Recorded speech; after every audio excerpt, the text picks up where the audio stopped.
¿Qué tal a todos? Los saludamos con mucho gusto. Gracias por acompañarnos. Estamos en otra edición de Es tiempo de charlar, de tomarnos un café. Entonces estamos ya preparados con nuestro cafecito. Muchas gracias, Mauricio, porque sigues aquí con nosotros. Entonces es un rato Gracias, padre. para tratar un tema, pero antes bueno, mejor dicho, para adentrarnos bien al tema. Desde nuestro primer video que subimos, quiero comentarte o pasarte el comentario que nos dieron como un comentario y como testimonio. Dice así: gracias Padre Amado y Mauricio por esta charla. Es de Marisela Cuellar. Respecto al comentario acerca de la eutanasia al nacer, les comparto uno de los muchos momentos que he vivido a este respecto. Cuando nació mi hijo Felipe, un amigo que era psicólogo me dijo, lo mejor que puede pasar es que se muera, porque si no vas a tener una vida complicada con él y nunca vas a ser feliz. Como si el concepto de felicidad fuera todos sanos y lindos. A sus 35 años que tiene mi hijo, me, he dado, me ha dado los mejores momentos de felicidad aún en sus situaciones de salud delicados, de internamiento hospitalario. He aprendido mucho a valorar la vida y el amor. Él ha sido un compañero de vida excelente, siempre tenemos nuevos retos, contando el presente por la situación de COVID-19 y vamos como su programa remando juntos, buscando el sentido que tiene este momento para salir adelante. El sentido que tiene este momento para salir, perdón, es decir, que tenemos que cambiar ahora en nuestras vidas para continuar bien. Como comenta Mauricio, el COVID-19 nos confronta a todos sobre qué tenemos que mejorar para continuar en el ambiente de discapacidad que tenemos que hacer para lograr que todos podamos vivir en igualdad de condiciones. Eso es lo que nos platicó Marisela Cuellar. Si luego nos sintonizas, pues te agradezco mucho, Marisela. Y bueno, es con respecto a decir que lo mejor que le podía pasar a su hijo eh, era morirse. Felipe, su hijo, tiene una discapacidad psicosocial. Ahorita no recuerdo bien cuál es el diagnóstico, pero pues sí tiene mm, como una limitación bien acentuada. Pero pues eso del comentario del psicólogo, no sé ¿qué dices tú al respecto, Mauricio? Mira, pues varias cosas. Independientemente de que no conozcamos el diagnóstico de Felipe, pues es lo de menos, ¿no? Eh, Primero, pues acentuar que muchas veces como familias, como personas con discapacidad, eh, pues acudimos a los profesionales porque creemos que son voces autorizadas para orientarnos, sobre todo cuando por primera vez se presenta un asunto como este en nuestra familia, ¿no? Y pues comentarios tan crueles, tan absurdos como ese, eh, pues son un ejemplo de que pues la verdad no necesariamente depende de la formación académica o de la posesión de una cédula profesional, ¿no? En primer término, sería eso. Eh, Porque, bueno, después el testimonio de, de esta mujer como madre de Felipe, pues nos muestra que la relación que ellos han podido construir a lo largo de estos 35 años ha sido una relación fundada en el amor y que ha dado más frutos buenos que experiencias negativas. Sin duda las habrá habido, pero esas experiencias negativas serán seguramente detonadas por personas como este profesional, que bueno que no nos dijo el nombre, aunque quizás sería bueno para cuidarnos de acudir a su consulta, pero, Esperemos pero que si tú y yo o yo vamos a su consulta no nos diga, híjole, creo que hace tiempo ya no deberías de haber estado en este mundo para no pasártela tan mal. Eh, y entonces, o sea, eso sería como, hay varias cosas. Primero, pues que el diagnóstico es como lo menos importante. Muchas veces los diagnósticos sirven, sobre todo cuando recién se acaba de adquirir la discapacidad, cuando se presenta un caso de una discapacidad congénita, pues estos diagnósticos y pronósticos eh, tan negativos, pues no son más que un lastre para la vida de las personas y un pesar muy grande para aquellos padres de familia, para ese núcleo familiar que acaba de recibir la noticia de una expectativa rota, ¿no? Muchos padres, muchas madres suelen tener al hijo futbolista, al hijo, al prodigio académico, no lo sé, hay siempre en la idea de la formación de una nueva familia hay una expectativa respecto del nacimiento de los hijos, ¿no?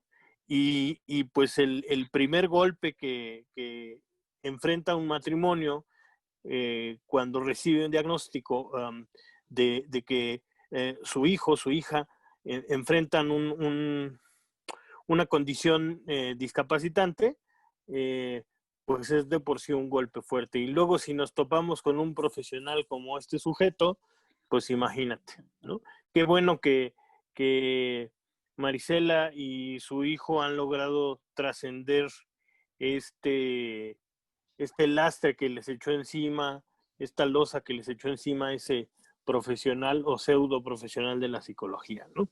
Eh, y que bueno, tal vez tampoco es que sea propiamente una mala persona, sino que los paradigmas con los que muchas veces eh, están formados los profesionales, pues los llevan a espetar ese tipo de afirmaciones, ¿no? O sea, eh, porque se piensa que hay, ya lo habíamos dicho la vez pasada, modelos ideales de humanidad.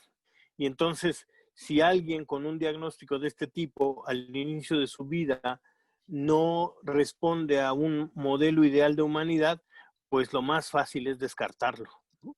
Eh, y lo más duro, lo más terrible de esto es que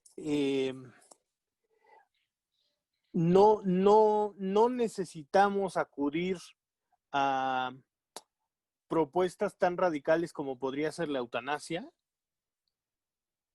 para descartar a una persona en su vida, ¿no? Pero fíjate, Mau, que tocas un punto que es muy delicado.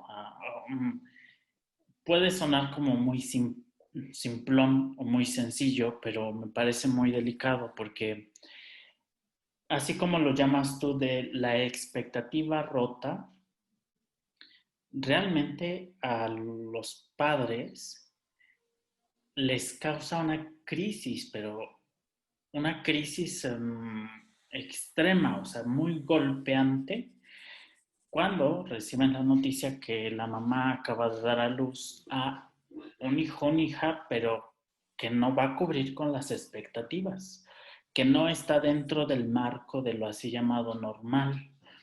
Pero eso viene con una idea ya como metida, no sé decirlo, si ya en las parejas, cuando se unen, o cuando la mamá soltera, si también ya como que lo trae, no sé, incluso es asunto de las familias, me refiero a cuando se enteran de que está embarazada y dice, híjole, qué bueno, ¿ya sabes qué es? No, pues no sé, no sé si sea niño o sea niña, pero no importa, con que venga bien, ¿ves? Pero si no lo dice ella, lo dice el papá o lo dice quienes van a ser los abuelos de ese niño o de esa niña, quienes van a ser los tíos, los padrinos, los que sea, como que se meten ya en ese ambiente, sino lo que sea, pero que venga bien.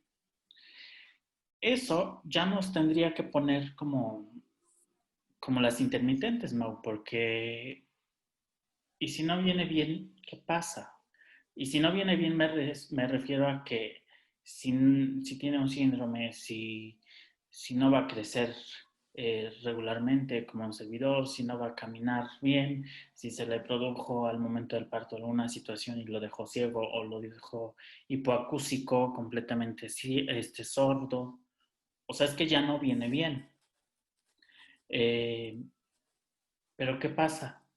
Ya uno tendría que pensar, entonces ya no son sus hijos, ya no son dignos de su amor, ya, o sea, es la expectativa, como lo llamas tú, que se rompe, ya ni siquiera en el camino más adelante que les gusta planear hasta la profesión, no, tiene que estudiar esto y lo vamos a meter en Lo la mismo escuela de que su acá. papá, lo Ajá. mismo que su mamá, ¿no? Pero, y luego más, porque tristemente he conocido, supongo yo que tú también, pero he conocido muchos casos de chicos, de chicas con alguna discapacidad y son de madres solteras.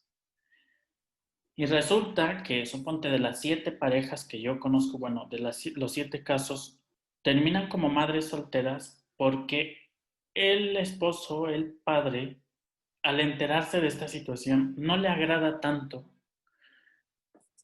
y decide separarse y como abandonar el paquete y como decir esto es responsabilidad tuya, ahí es tu bronca, ese es tu problema y bye. Y entonces para la pobre mamá, pues qué crisis tan complicada, ¿no? Sí, claro. Yo voy más allá, padre. O sea, claro, esta charla de café es para hablar sobre temas que atañen a la discapacidad. Pero, pero voy más allá. Estos estereotipos, estos cánones de estética corporal que no admiten cuerpos divergentes, eh, son, son, son culturales, obedecen a condicionamientos culturales y esos condicionamientos culturales se manifiestan incluso en asuntos que no se relacionan de manera directa con la discapacidad, pero que permiten visibilizar el fondo de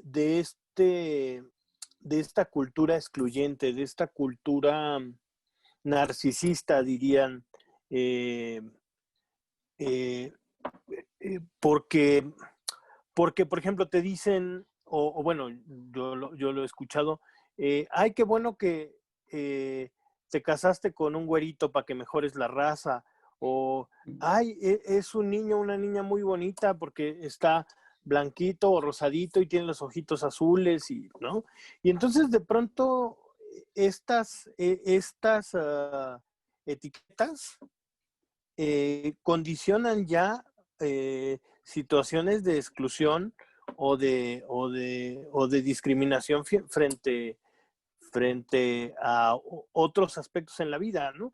Y esta expectativa rota pues se acentúa cuando se presenta el caso de una discapacidad eh, congénita, ¿no?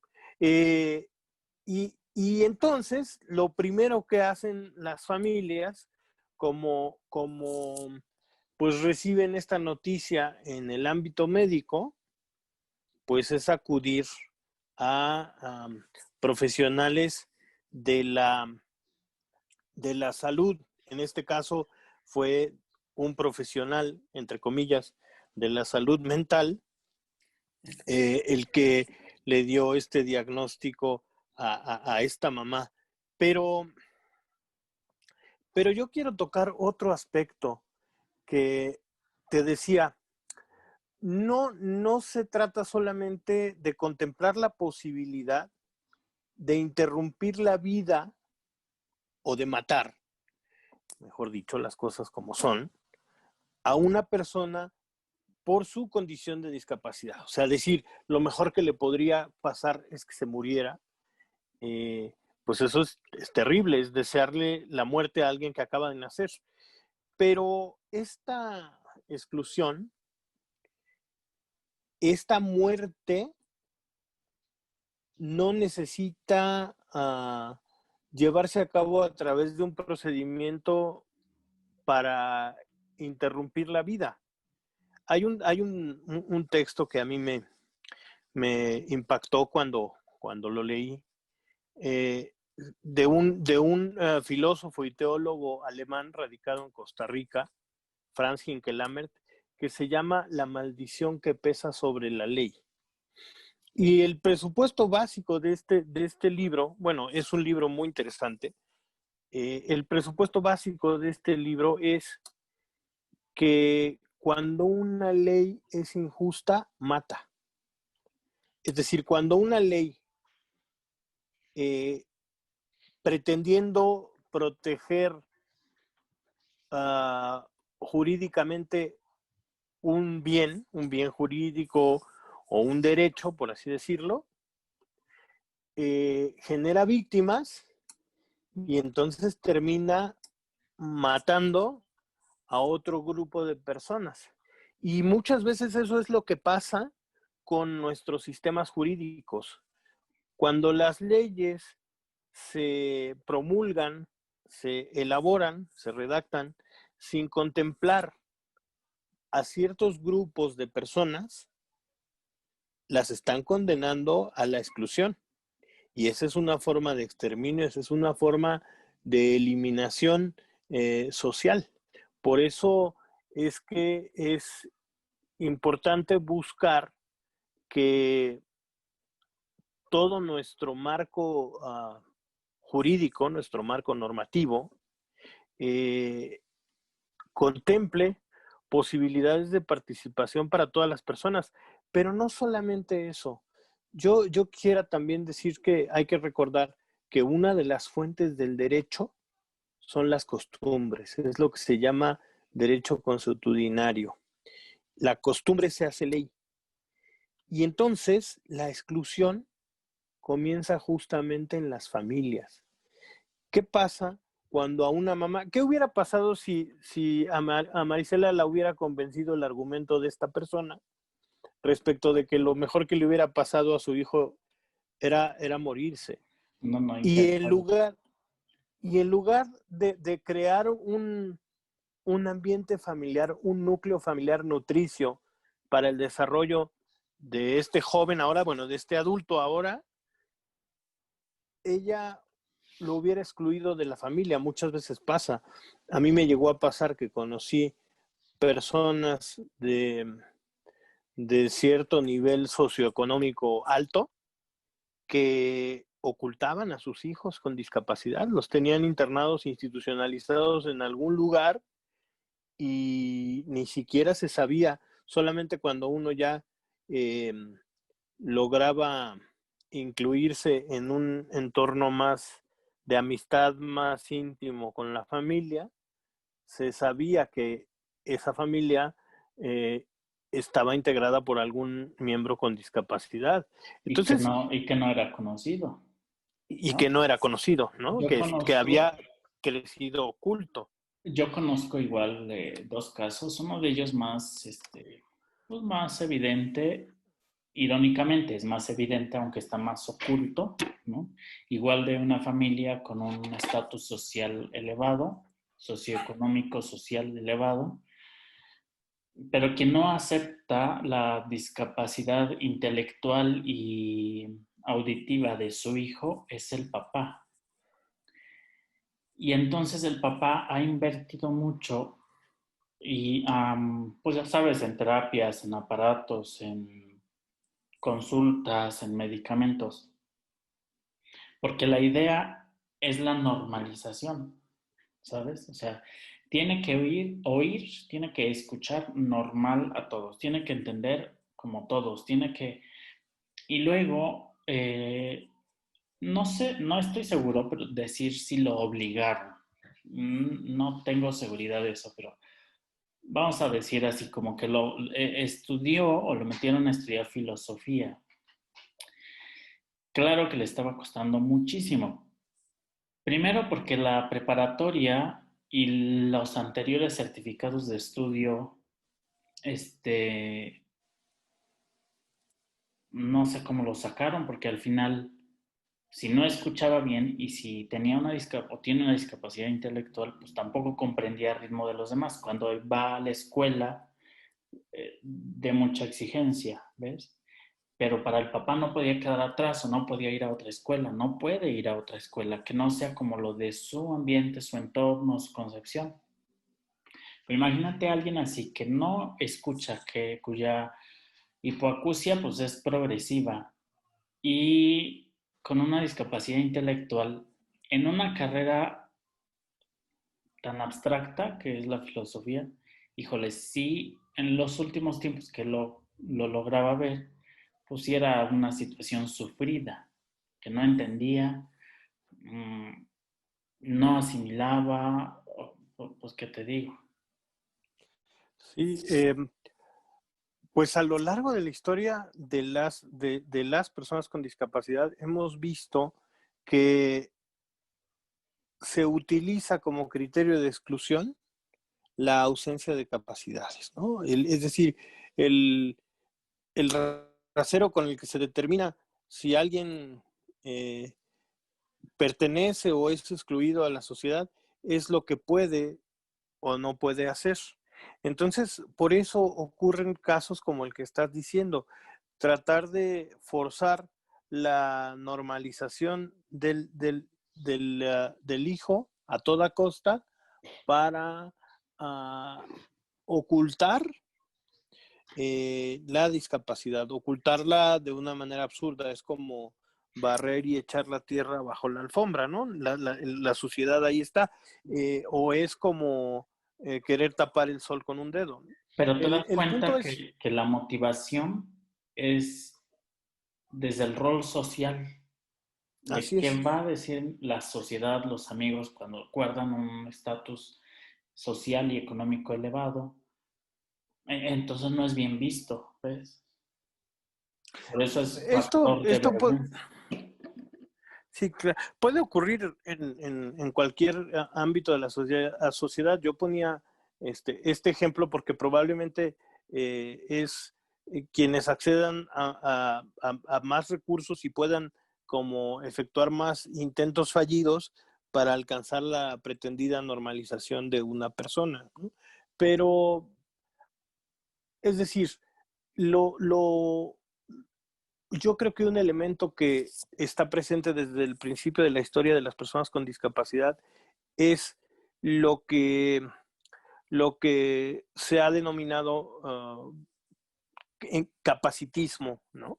Es decir, se toman las capacidades ideales, las capacidades humanas, para determinar como el valor de una persona y cómo establecer sus posibilidades de participación en la sociedad o justificar su posible exclusión, ¿no? Entonces, eso es lo grave. Eso no ha cambiado desde la antigua Grecia, que como bien sabemos, al ser una cultura eminentemente bélica, sobre todo en el helenismo espartano, pues se despeñaba a quienes nacían con alguna discapacidad congénita porque se les consideraba como inútiles para el servicio de las armas. Que por cierto, todavía cuando yo hice mi servicio militar,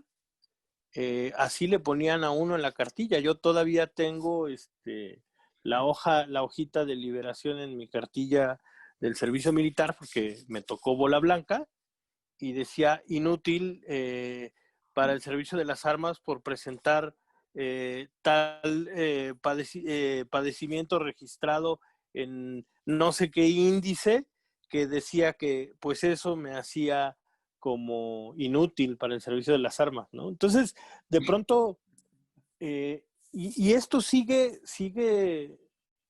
siendo operante, ¿no? Y te decía, a lo mejor la eutanasia por motivos de discapacidad sería un extremo, pero, pero no necesitamos terminar con la vida de una persona para, para afectarla, para acabar con su vida social, cultural, porque impedir la participación de una persona, eh, eh, cualquiera que sea su condición, pues de alguna manera es una forma de aniquilación, ¿no? Sería Y bueno eso es, que pudieras repetirnos de nuevo la obra, el autor del que te referías, para que a lo mejor alguien de los que nos escuche se le antoje consultarla. Y también para quienes vayan a revisar este video, que nos pudieran hacer algún comentario, incluso a lo mejor si participan igual que Marisela, este, en la charla, con sus aportaciones, porque al final esto que parece pues, tan básico, también parece básico que se pueda aventar nada más así como comentario de, bueno, pues como este psicólogo, decir, pues no, si tiene una discapacidad, bueno, pues mejor que no viva, ¿no? No sé cómo y decirlo lo para peor, que no suene tan feo.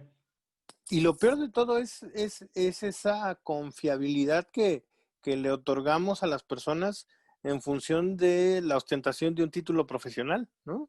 Y eso es muy delicado y más delicado todavía cuando se trata de profesiones que tienen que ver con la salud y la vida, incluida la salud mental de las personas, ¿no? ¿Te acuerdas? Sí, la No, obra, ajá, no, dime, adelante. dime, dime. No, La obra que les ah, la obra que les refiero se llama La maldición que pesa sobre la ley. El autor es Franz Hinkelammert y es muy interesante. Él es filósofo y teólogo, es un teólogo protestante y el análisis del libro pasa, digamos que desde el pensamiento de San Pablo, eh, hace un análisis del proceso que llevó a la muerte a nuestro Señor Jesucristo, ¿no? Y, y, y es muy interesante porque justamente es eso, con un argumento legalista se condenó a muerte a un inocente, al inocente por excelencia, ¿no? Y por un lado, pues un argumento legalista y por otro lado, la tibieza, la cobardía de alguien que se lava las manos, ¿no? Y entonces, es decir, había una justificación, entre comillas, legal para esta condena y esa es la maldición que pesa sobre la ley, que genera víctimas y no, o sea, que una ley cuando de origen es injusta, genera víctimas. Y yo a partir de ahí hago un análisis, por ahí tengo el artículo, eh, de lo que muchas veces nos pasa a las personas con discapacidad frente a las leyes, sin ir más lejos y para situarnos en el presente. Hemos visto las adecuaciones que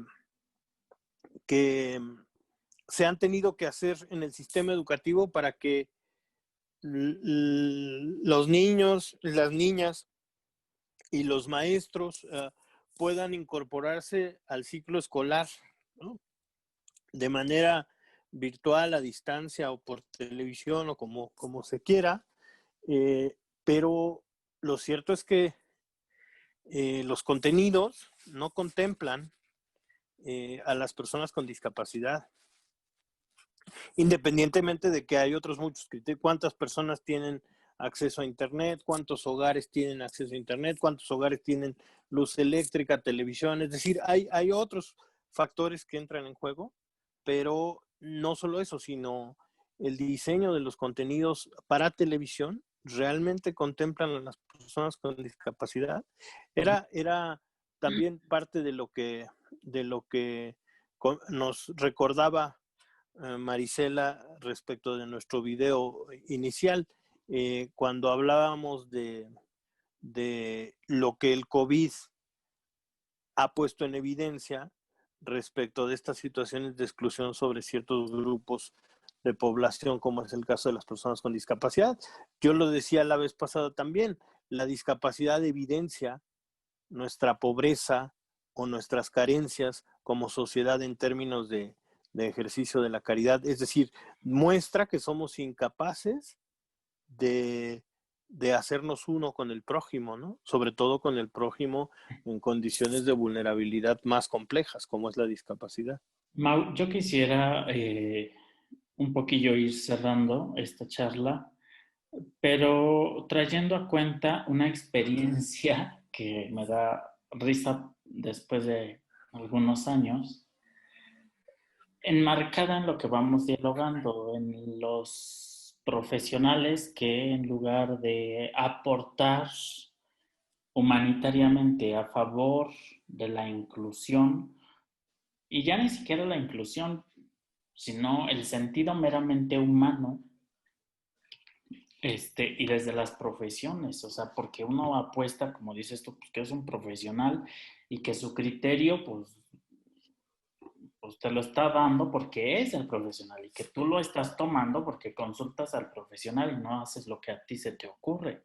Sí, porque piensas que cree que sabe más, o Ah, sea, uno ilusamente cree que sabe más que uno, ¿no? pero es que en la teoría se supone que para eso tiene un título y para eso ha estudiado, ¿no? Y luego más que ha Sí, claro. estudiado algo que tú no has estudiado, ¿no? Sí, sí, sí, por Es una supuesto. experiencia que, que tú y yo vivimos. Quiero, eh, Ya me acordé. sí, quiero platicarla a modo de cosa chusca, la verdad es que ahorita sí me da risa. No recuerdo mi sentimiento aquella vez, pero fue muy consolador tener a Mauricio a mi lado porque hace más o menos 5 años, 6, no recuerdo bien, pues Seis. yo ya tenía que entrar pues en un proceso más serio de buscar quién me iba a operar, porque yo ya no estaba en las mejores condiciones, el desgaste de las prótesis de cadera que ya tenía implantadas, pues ya era muy evidente, mi movilidad, los dolores, las limitaciones, lo que sea.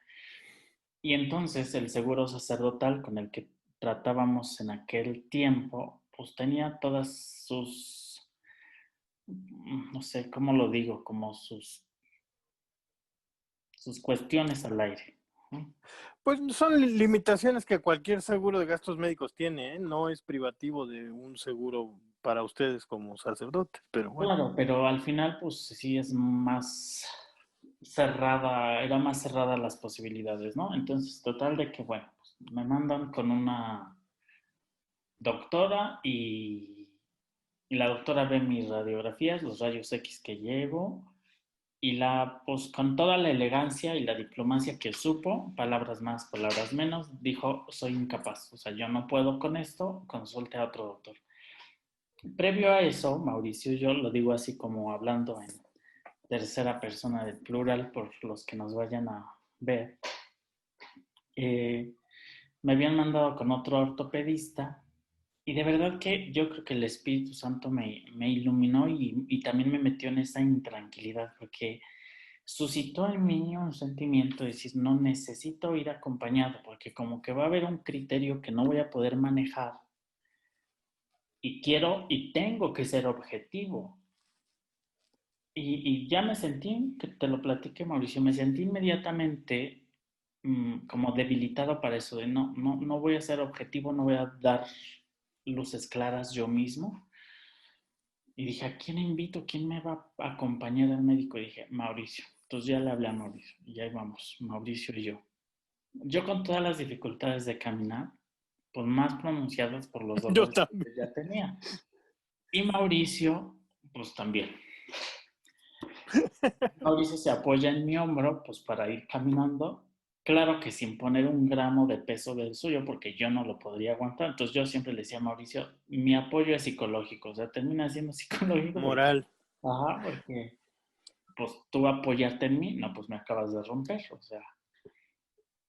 Y bueno, pues el médico, ya tú haces tu aportación, Mau, pero el médico me dejó impávido. O sea, indudablemente sí necesité a Mauricio para que me ayudara a juzgar, como toda la situación y ponerme en el lugar pues más claro, aunque pues no sé cómo decirlo, el médico, híjole, no era como decir, a ver si sí me opero con este o no, porque indudablemente mi corazón ya había dicho no.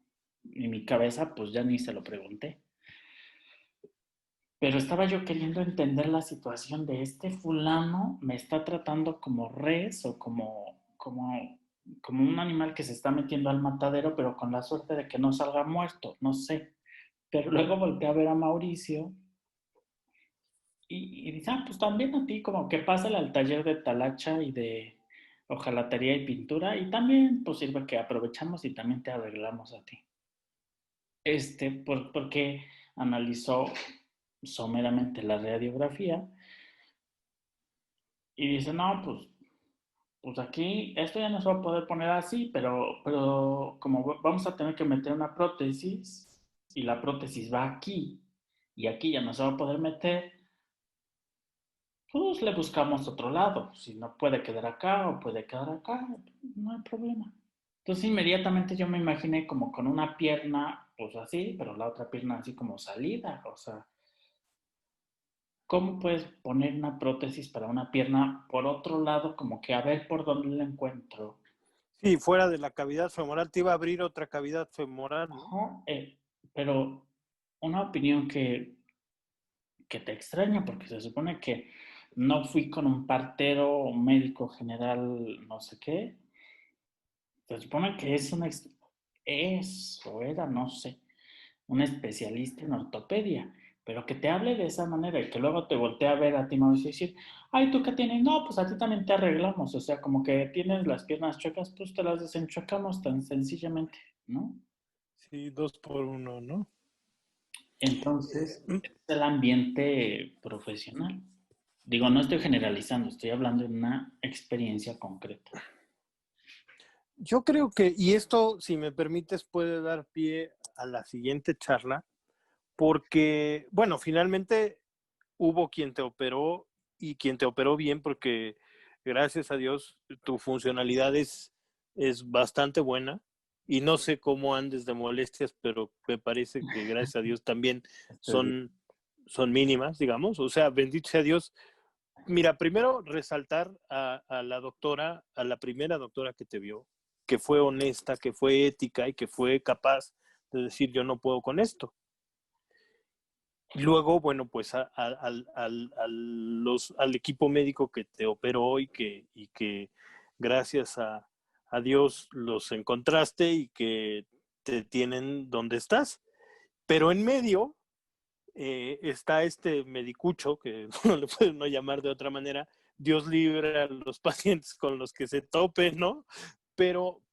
Y te digo que eso nos puede dar pie para la siguiente charla, porque eso más bien es una postura ética, creo. Una postura ética frente a la verdad, frente a la bondad, frente a la justicia, ¿no? Este, en contraposición con los intereses económicos, porque seguramente este doctor estaba pensando 2 por 1 y aquí ya hago mi agosto, como dicen, ¿no? Este, entonces, y yo sí me acuerdo de tu cara. Tú dices que no recuerdas cuál fue tu sentimiento inicial, pero yo sí me acuerdo de tu cara. Tenías una, o sea, yo creo que no, tú eres una persona muy expresiva y yo creo que el doctor se dio cuenta de que había metido la pata y de que tú y yo salimos corriendo lo más rápido que nuestros pies nos permitieron en ese momento. Pero ¿te acuerdas que no encontramos el mejor lugar para salir ni para entrar? O sea, porque pasamos entre los carros, entre los cajones con estos bloques de concreto para los Sí, carros. los volardos para los carros, sí. Este, y irónicamente, un hospital en ese tiempo, no sé ahora, en ese tiempo, cero accesibilidad. O sea, Y uno de los hospitales más caros de este país, ¿eh? O sea, y se encuentra uno a ese personal médico, ¿no? Y y, esas condiciones de y inaccesibilidad. también salimos y entramos por donde las plumas de los carros, donde entra el estacionamiento. O sea, Sí. un escenario ya caótico desde el inicio que creo que ya ni hubiéramos entrado. Pero bueno, pues así nos fue con los Sí. profesionales. Entonces, yo creo que sería una buena oportunidad para en la próxima ocasión, pues reflexionar de la ética, ¿no? Sobre la ética, eh, en relación con el trato hacia las personas con discapacidad, no solo en el ámbito profesional, porque la ética no solamente se circunscribe al ámbito profesional, sino que toca todas las relaciones humanas. Entonces, tal vez sería interesante abordarlo la próxima vez. Incluso desde este marco que dibujas, Mauricio, sería también bueno desde la parte profesional, como si los profesionales en el país o en todo el mundo aportaran su ciencia, su saber, eh, pues a la inclusión, tendríamos unos avances enormes, ¿ves? Aunque desafortunadamente desde las partes profesionales también podemos encontrar hoy por hoy los más grandes obstáculos, desafortunadamente. Claro. Pues muchas gracias, padre. Muchas gracias por esta charla. Como siempre, un gusto y una alegría y hasta recordar anécdotas que ahora nos parecen divertidas, pero me acuerdo que los dos salimos bastante asustados la primera vez o indignados. No sé bien Sí, qué bueno, cóctel de emociones traíamos ahí. gracias a Dios tengo la pierna donde debe estar, no como un chipote ahí en las costillas, por si ahí hubiera encontrado un hueco para meter la prótesis. Pero bueno, pues Dios libre a los pacientes de ese médico y o lo haga más docto. Agradezco, Ojalá, ajá, ojalá que sí. agradezco mucho a todos los que están con nosotros. Ojalá nos dejen sus comentarios y ojalá puedan participar, les guste participar de estas charlas tomándose un café con nosotros. Muchísimas gracias a todos. Gracias, Mauricio. Gracias, Estén atentos a gracias, nuestra padre. próxima edición para ver, dilucidar otros temas. Gracias a todos. Gracias, padre.